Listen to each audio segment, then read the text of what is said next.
Welcome back to Taste Manila, guys. And today, Taki is joining me. Yay! She's dining with me, and she's so beautiful. See naman, she's by the way, she's Filipino, Japanese, and Brazilian. Dami mong lines, but she's so beautiful. Grabe naman natin. Thank you naman. Dito mukha mo nga, oo nga, no? Yeah, talaga.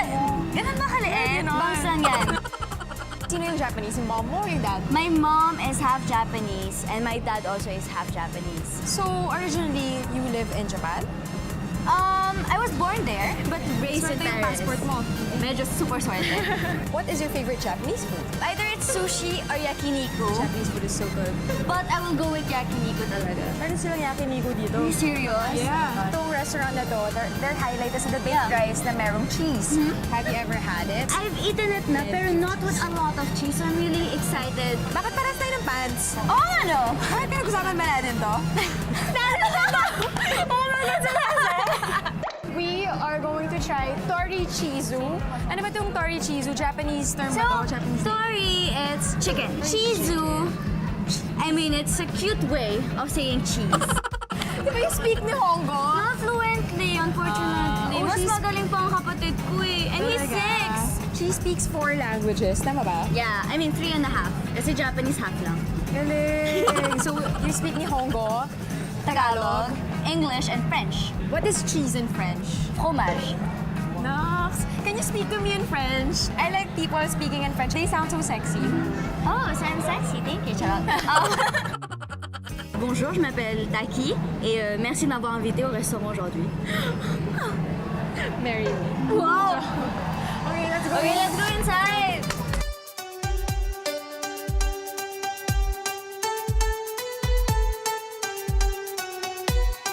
Gusto ko i-try yung beef yakiniku. Favorite ko po yun eh. Hambagodoria. Bagodoria. Let's also try the pork katsu bento. Ano naman yung bento? It's what the mommy do for their kids when they go to parang it's Yeah, like bento prepared. bag. Yeah, it's like a prepared meal na. Ito, milk cheese, soft serve, creamy and cheesy. Okay, it's time to eat. It's time to eat. Okay.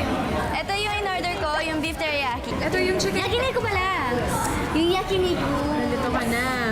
Ito yung beef Chicken teriyaki. Yakiniku chicken teriyaki, and this is the hambagodoria. Okay, that's the Japanese baked rice with cheese.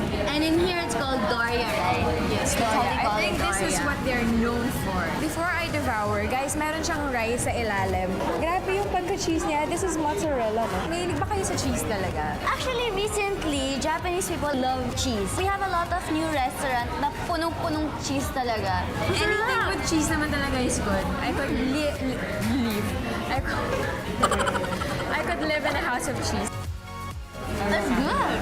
Oh, grabe talaga yung cheese So niya. rich. The cheese flavor is rich. Oh, there's more!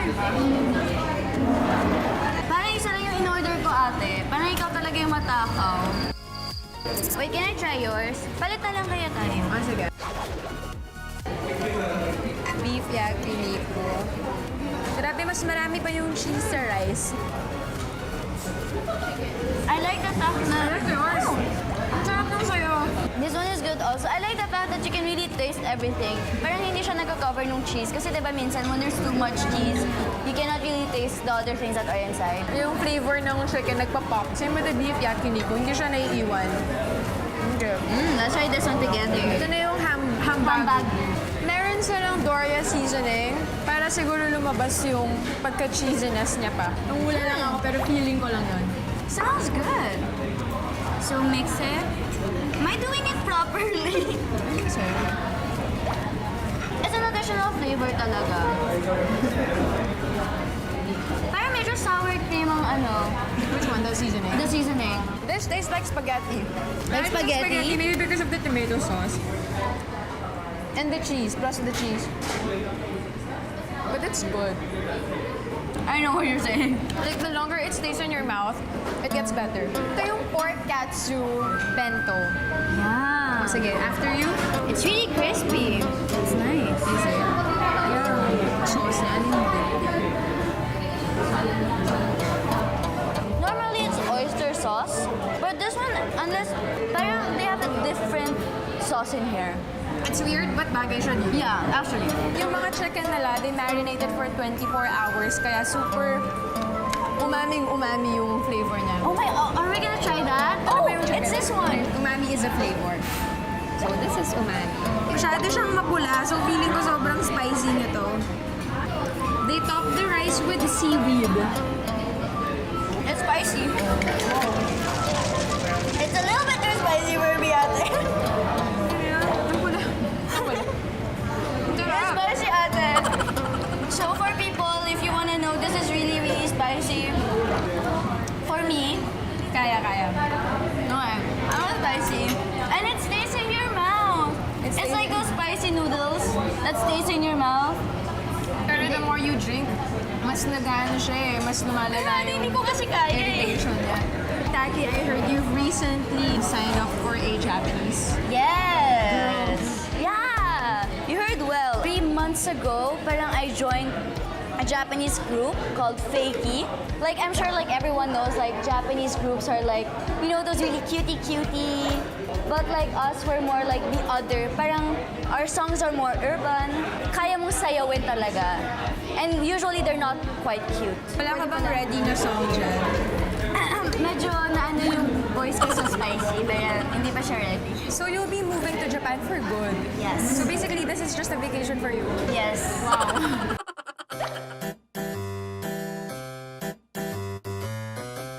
Taki, meron tayong game. Okay. And itong lalaroin natin, cheesy things that couples do.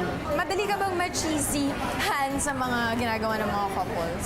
I actually like it kasi, right, especially sa generation natin, parang wala na masyado yung mga clingy-clingy. That's true. Parang, so I like seeing cheesy couples, especially yung like, yung mga lolo at lola. Wearing a couple shirt, yeah, I guess it's cheesy. It's cheesy. It's a little cheesy. Sharing one FB account, that's not cheesy, that's weird. Hindi ko naman kaya yun. Diba? Parang Like, no privacy. Kailangan meron kayong privacy, like meron kayong own world. Bakit kailangan mag-share kayo ng one FB account? exactly. Wala bang trust? Wow, may hugot lang. Wait lang. Akit muna tayo. Lahat na lang nakikita mo. Lahat ng magme-message sa... Like, sino Ay, yung tsaka message ang ng hirap tao? naman. Diba? Like, your friends doesn't know who they're messaging. Is it you or your partner? Diba? Couple tattoos. I wouldn't. Hindi ko kaya. I wouldn't talaga. So, no. I'm not judging or disclaimer. For me, kasi parang nadjudginx yun eh. Like, Yeah. ang dami kong friends na nagpapatat sila, tapos yung mga name ng mga boyfriend or girlfriend, tapos they end up breaking up, documenting all activities, even random ones, and uploading them on social media. I think it's not cheesy. I think it's normal. Yeah, it's normal. Like, I saw a tweet about this particular issue. Parang sinabi niya na leave them alone yung mga gustong mag-post or gustong you know, like, gusto magpaka-cheesy. Don't judge them. At saka parang you're proud eh. Yeah. You're proud that parang you're spending time with each other. Let those couples do whatever they want. Yeah. Diba? Like, we have freedom. Keeping a week's... Grabe naman yung week sarili. Yeah, matsari. Ang daming regalo naman, no? Yun nga, medyo hindi siya cheesy, magastos siya eh. It's not an achievement if you reach Yeah. a week. Kasi, anong relationship yun? Week lang nag-last.